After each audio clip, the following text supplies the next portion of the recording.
Jadi ini yang harus kita perhatikan dari siang dan malam. Kalau kita mulai putus harapan, mulai putus semangat, ingat, itu matahari mengingatkan saya bahwa setiap hari dia ini terbit dari kegelapan dengan izin Allah.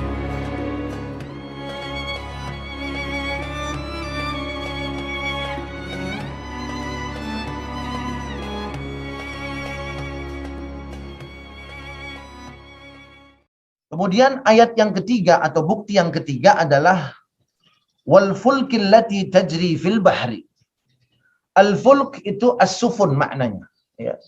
Jadi yang pertama penciptaan apa? Langit dan bumi. Yang kedua apa?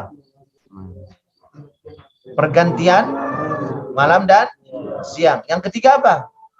Al fulk. Wal fulkil lati tajri fil bahri. Al fulk itu di dalam tafsir Jalalain disebut as-sufun. Kalau di dalam bahasa Arab, al-fulk itu ma'azuma minas sufun. Al-fulk artinya kapal laut. Tapi dalam bahasa Arab, al-fulk itu khusus untuk kapal laut yang besar. Kapal laut yang besar. Berarti kalau kapal pesiar yang besar itu safinah atau fulk. Fulk gitu. Kalau kapal laut yang sedang-sedang saja, safinah. Tapi kalau al-fulk itu adalah ma'azuma minas sufun. Kapal laut yang besar, begitu. Wal fulkil lati tajri fil bahri.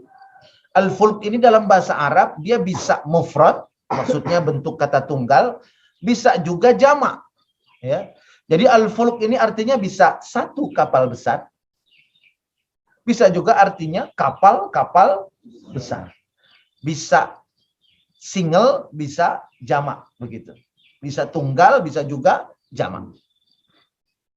Buya jadi teringat ya dalam surat Hud. Dalam surat Hud, al-fulk ini kan kalau kita sebut kapal besar berarti yang sering baca cerita di Al-Qur'an pasti pikirannya langsung ke Nabi siapa? Ke Nabi siapa? Nabi Nuh alaihissalam. Coba kita lihat ayat yang menceritakan tentang Nabi Nuh dan fulknya, ya. Fulk. Nah, ini membuktikan bahwa fulk itu juga tunggal. Kalau di sini al-fulk itu jamak. Wal fulkil lati tajri fil bahri, ya. Dan tanda jamaknya itu muannas, ya. Kullu jam'in muannas dalam bahasa Arab. Setiap yang bentuknya jamak maka dia masuk kategori muannas. Domir untuk perempuan, begitu kan? Nah, makanya di sini pakai allati, nah, bukan pakai alladzi, begitu. Nah, ini dalam pembahasan kaidah nahwu. Coba kita lihat al-fulk yang tunggal. Pada saat Nabi Nuh diperintahkan untuk membuat bahtera, kalau kita sebutnya ya, kapal laut yang besar. Nah, kenapa Allah perintahkan kita untuk lihat kapal laut? Hah? Kenapa Allah perintahkan kita untuk lihat kapal laut?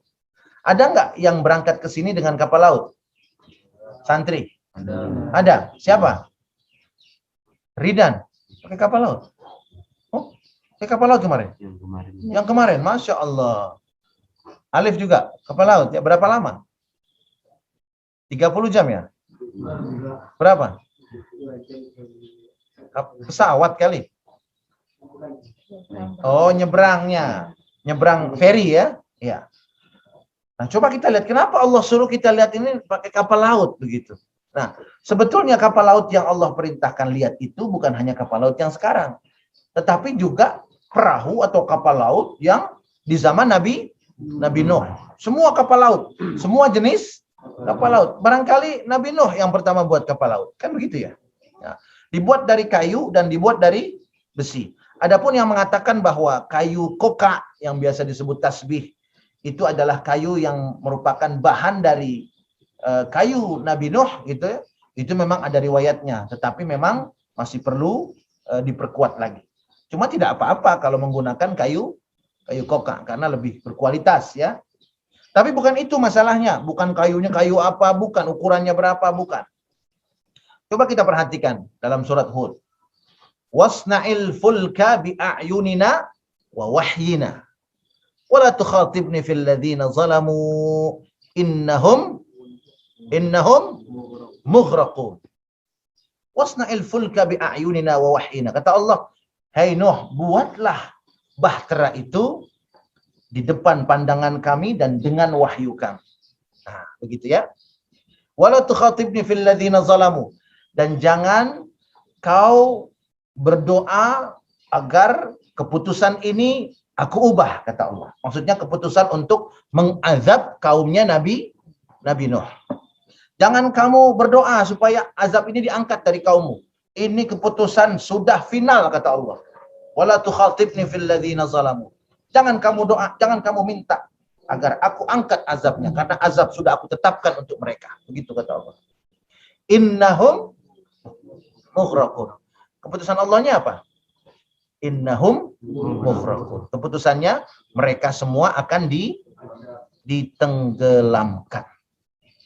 Akan ditenggelamkan. Jadi zaman Nabi Nuh itu yang tenggelam orang yang maksiat atau orang yang taat? Orang yang maksiat. Coba, jadi generasi yang maksiat itu habis. Yang ikut dengan Nabi Nuh adalah orang-orang yang beriman. Kan begitu? Generasi maksiatnya habis, termasuk putranya. Yang gak mau ikut ayahnya. Na'udzubillah. Allahumma ba'idna wa ahlana wa dzurriyyatina min dzalik. Amin ya rabbal alamin. Allah jauhkan kita dari hal seperti itu. Ya, termasuk putranya. Bersih orang yang bermaksiat. Jadi generasi manusia berikutnya termasuk kita, ya, termasuk kita itu adalah turunan orang-orang yang beriman sebetulnya. Sama seperti Nabi Adam, orang yang beriman, tapi ada turunannya yang tidak beriman. Nabi Nuh dihabiskan yang tidak beriman, kemudian generasi berikutnya dilahirkan dari orang-orang yang beriman. Lalu kenapa ada yang munafik lagi, ada yang kafir lagi? Kenapa? Karena ada iblis dan syaitan. Nah, akhirnya Nabi Nuh bikin apa? Bikin bahtera kan? Nah, kemudian ayat berikutnya apa? Wa yasna'ul fulka. Wa yasna'ul fulka. Kemudian Nabi Nuh membuat bahtera. Wa kullama marra alaihi mala'un min qaumihi sakhiru minhu. Wa kullama marra alaihi mala'um min qaumihi sakhiru minhu. Lewat orang-orang tetangga-tetangganya Nabi Nuh, ya, teman-teman Nabi Nuh begitu, yang enggak mau beriman, sakhiru minhu. Mereka mengejek Nabi Nuh. Dalam tafsir disebutkan Nabi Nuh ini diejeknya gimana? Itu orang yang ngaku nabi sekarang berubah profesi jadi tukang kayu, katanya.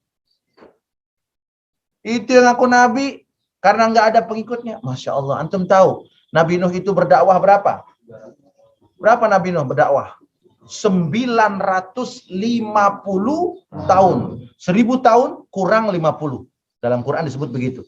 1000 tahun kurang 50. Antum mau punya umur 950 tahun? Mau nggak? Mau nggak kira-kira? Umur antum 950 tahun. Kan doanya minta panjang umur. Diijabah oleh Allah. Jadi umurnya Nabi Nuh. 9,5 abad antum. Presiden udah ribuan presiden mati. Ya, udah generasi berubah. Ya, antum masih hidup. Begitu.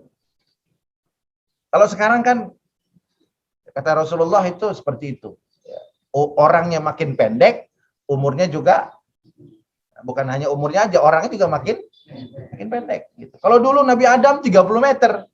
Ya kan? Nabi Adam berapa? 30 meter, 60 hasta. Nah, sekarang semampai, semeter tidak sampai. Ya. Kalau sekarang mungkin pendek. Nah, Nabi Nuh diejek-ejek begitu. Itu Nuh ngapain itu dulu Nabi, dakwahnya nggak ada yang ngikutin, 950 tahun berdakwah, yang ikut cuman dalam satu riwayat 30 orang. Dalam riwayat lain 80 orang. 950 tahun dakwah cuma 80 orang ikut. Allah. Tapi Nabi Nuh enggak putus asa. Sedikit yang ikut, yang sedikit inilah yang memberi kekuatan. Bukan karena mereka yang kuat, tapi iman mereka kuat. Dan karena iman mereka kuat, ini akan mengundang pertolongan dari Allah Subhanahu wa ta'ala. Kam min fi'atin qalilatin ghalabat katsiratan biidnillah. Berapa banyak kelompok yang kecil mengalahkan kelompok yang besar dengan izin Allah. Dan rahasianya, kekuatannya itu, kemenangannya ada di mana? Iman. Wa yasna'ul fulk. Begitu lewat, diejek. Apa kata Nabi Nuh? Qala. Kata Nabi Nuh apa? Qala. In taskharu minna fa inna naskharu minkum kama taskharu.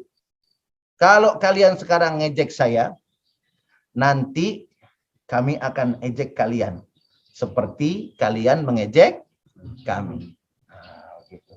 Itu saking betul-betul rusaknya moral mereka dan keimanan mereka. Kapan kondisinya itu berbalik? Pada saat mulai datang air bah, ya. Hujan tidak berhenti, kemudian datang air bah. Nah, disitulah ya, kemenangan itu bagi kaum Nabi Nuh. Nah, ini apa? Apa yang bisa kita ambil dari sini? Kalau antum berada di jalan kebaikan, pertama Buya sudah sampaikan, prinsipnya apa? Idzan. Prinsip siapa itu? Siti Hajar, ya. Idzan lan. Kemudian yang kedua, prinsip yang kita ambil, kalau kita bersama Allah, jangan antum ini takut, mundur, berubah, minder karena diejek orang. Ya. Karena diejek orang. Itu ngapain Nabi berubah jadi tukang kayu? Nah, gitu ya. Ejekan bukan tuh? Ejekan bukan? Ngapain sih ikut majelis taklim? Buang-buang waktu. Nggak ada duitnya ikut majelis taklim. Betul nggak? Ikut majelis taklim antum dibayar? Dikasih duit? Enggak. Kalau dagang dapat duit nggak?